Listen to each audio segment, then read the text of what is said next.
Saisis la vie, Dr Walter Wilson. Un médecin vous parle. L'expérience d'Esther dans le sous-sol.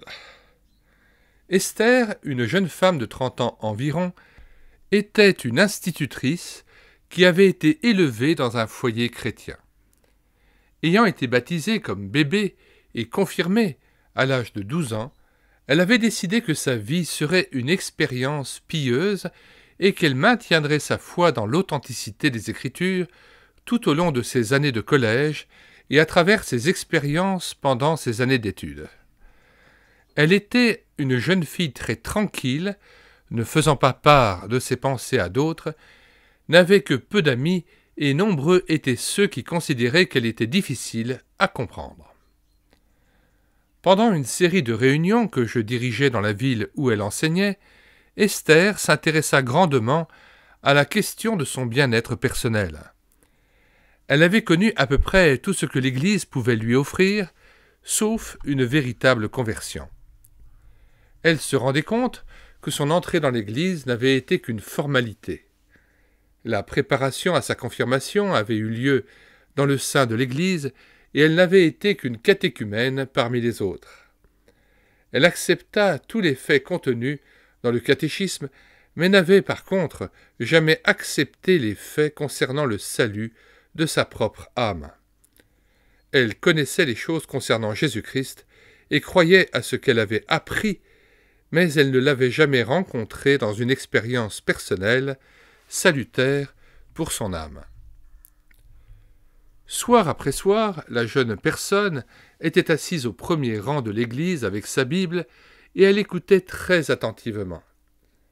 Une tempête faisait rage dans son cœur et des doutes assaillaient son esprit. Cependant, plusieurs jours s'écoulèrent avant qu'elle vînt à moi avec ses difficultés et son âme en détresse. Elle commençait à comprendre que sa religion lui avait été imposée. Elle devait la maintenir à tout prix. La Bible était pour elle un livre aride. C'était en somme un livre de textes que l'on devait étudier pour vérifier certains faits. Pour elle, Jésus-Christ n'était que le chef de sa religion. Elle cherchait à le suivre comme un soldat suit son capitaine, mais elle n'avait pas l'intérêt personnel en lui qu'un enfant, par exemple, peut avoir en son père. Alors qu'elle voyait ses amis venir l'une après l'autre au Seigneur dans une foi salvatrice et trouvant la paix, sa détresse augmenta au point qu'un soir elle s'approcha de moi à la fin de la réunion et me parla du chagrin de son cœur et des doutes qui remplissaient son âme. Esther ne voulait pas admettre que ce qu'elle croyait était insuffisant pour son salut, et pourtant la prédication l'avait convaincue de ce fait. Elle se rendait compte dans son esprit que quelque chose lui manquait et lui avait toujours fait défaut. Son expérience religieuse était semblable en caractère à celle de son travail scolaire. Elle étudiait les doctrines qu'enseignait son pasteur, elle cherchait à se mettre au courant des enseignements de l'Église, mais aucune de ces choses ne satisfaisait le désir ardent de son cœur et ne lui apportait la paix avec Dieu. Alors que je présentais à Esther l'œuvre de Christ accomplie au calvaire, elle répondit « Mais je crois déjà à tout cela. On m'a enseigné à croire depuis mon entrée à l'école du dimanche, quand j'étais une petite fille. Je n'ai jamais douté que Jésus soit mort pour les pécheurs, et je crois à la Bible du début à la fin. » « Je suis sûr qu'il en est ainsi, Esther, lui dis-je. Et pourtant, il y a certainement quelque chose qui ne va pas ou alors vous ne seriez pas dans une telle détresse de cœur. » Ce que je dis à Esther ne put pas, apparemment, satisfaire son besoin spirituel, car aucune lumière ne pénétra dans son esprit enténébré, et aucune paix non plus n'apaisa son âme troublée. Je retournai dans ma chambre, après cette première rencontre avec elle, pour intercéder avec l'Esprit de Dieu, lui demandant la sagesse nécessaire pour traiter un cas aussi difficile. Esther était au courant des faits de l'Évangile. Elle connaissait plus ou moins les enseignements bibliques concernant le calvaire. Elle comprenait un peu les doctrines du salut et, cependant, elle n'était pas sauvée. Je priai donc le Seigneur de me donner la sagesse nécessaire pour traiter son cas. Peu après, un soir, Esther vint vers moi pour me demander de l'aider encore. Assis ensemble à plusieurs reprises, je lui montrai les Écritures, passant d'un verset à l'autre et cherchant à lui faire voir le besoin qu'elle avait de posséder le Sauveur pour elle-même. Mais mes efforts parurent stériles. La réunion de clôture arriva et je me rendis à l'église de bonne heure pour un moment de prière en me rendant au sous-sol dans la salle réservée à l'école du dimanche. Quand j'arrivai, je trouvai le concierge sur le pas de la porte et il me dit « 2 jeunes dames vous attendent, docteur. Elles sont dans le bureau, au bas de l'escalier, et m'ont prié de vous dire qu'elles désirent vous voir. » Mon cœur s'éleva immédiatement vers Dieu, lui demandant la sagesse, et je suppliai l'Esprit Saint de me donner les paroles qui apporteraient la paix à ces personnes. Entrant dans la salle de réception, j'y trouvai Esther avec une autre institutrice dont l'âme était également troublée. C'était difficile bien sûr de traiter avec 2 personnes à la fois, car leur mentalité était différente et généralement le ministère à accomplir auprès de l'une ne s'applique pas à l'autre. Je sentis le besoin d'une sagesse toute particulière de la part de Dieu pour faire face à cette situation ambiguë. Le Saint-Esprit est donné aux enfants de Dieu pour nous rendre sages dans le travail à accomplir pour lui. Par conséquent, nous pouvons avoir recours à lui quand nos problèmes nous paraissent difficiles à résoudre. Assis autour d'une table ronde, nous ouvrîmes nos Bibles à la recherche d'une portion de vérité particulièrement adaptée à ces âmes troublées, de façon à les mettre en contact avec le Seigneur Jésus. Je lus Jean 1,12. « Mais à tous ceux qui l'ont reçu, à ceux qui croient en son nom, il a donné le pouvoir de devenir enfants de Dieu. » Qu'est-ce qui vous empêche, Esther, et peut-être aussi votre ami, d'accepter le Seigneur Jésus? Y a-t-il quelque chose dans votre vie à quoi vous ne voulez pas renoncer? Êtes-vous attaché à une quelconque doctrine qui n'est pas compatible avec l'Évangile? Quelle est votre difficulté? Dites-le-moi. Elle répondit. Il n'y a absolument rien qui me barre la route. Je crois tout ce que vous avez dit. Je ne suis pas une païenne, ni une incroyante. J'accepte pleinement chaque chose que vous m'avez dite concernant la personne et l'œuvre de Jésus-Christ. Par cette réponse, il était tout à fait évident que cette difficulté n'était pas un manque de foi dans les faits, mais plutôt une incapacité de s'approprier la personne de Jésus. Elle n'avait jamais considéré Jésus, jusque-là, comme étant son Seigneur et Sauveur personnel.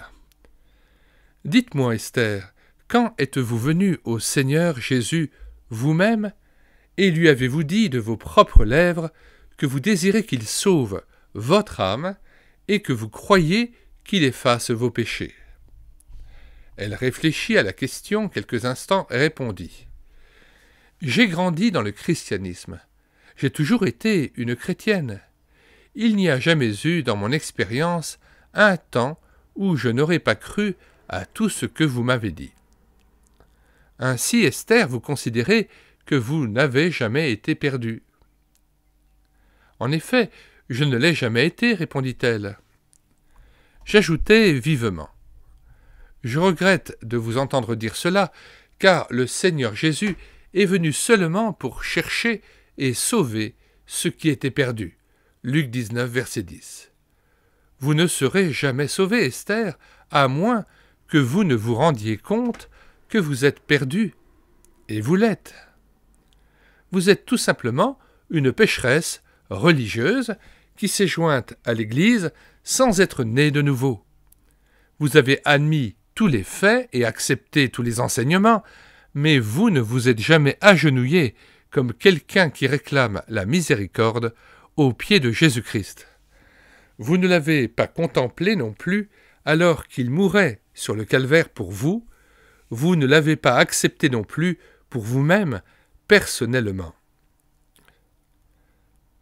Le visage d'Esther s'empourpra. Les larmes se mirent à jaillir de ses yeux et le corps d'Esther trembla d'émotion. Elle était sous l'effet d'une très grande conviction. Pour la première fois, il semblait que le Saint-Esprit lui eût révélé le péché de professer être chrétienne sans posséder Jésus-Christ. Son amie, elle, se confia immédiatement dans le Seigneur. Elle vit son besoin et réalisa la toute suffisance de Christ. Elle fut rapidement sauvée. Esther ne le fut pas. Je lui demandai, « Voulez-vous vous agenouiller ici avec moi maintenant ? Voulez-vous dire au Seigneur Jésus-Christ que vous lui remettez votre cas, que vous lui confiez votre âme, et que vous acceptez maintenant ici le sacrifice accompli pour vos péchés ? Il faut vous saisir de lui, Esther. Du contraire, il ne sera pas à vous. Vous devez vous présenter à lui comme une pécheresse coupable à la recherche du pardon et de la grâce, sans quoi vous ne serez qu'une étrangère, observant sa puissance divine à l'œuvre chez les autres, mais sans en recevoir vous-même la bénédiction. Nous nous agenouillâmes. Son ami, qui était sauvé, se réjouissait dans le Seigneur. Mais Esther, dans son chagrin, cherchait le Seigneur, tandis que je plaidais silencieusement avec le Saint-Esprit pour qu'il projette la lumière dans son âme. Nous priâmes silencieusement pendant un instant, puis je dis « Esther, dites au Seigneur Jésus ce que vous allez faire de lui. Si vous le rejetez, dites-le lui.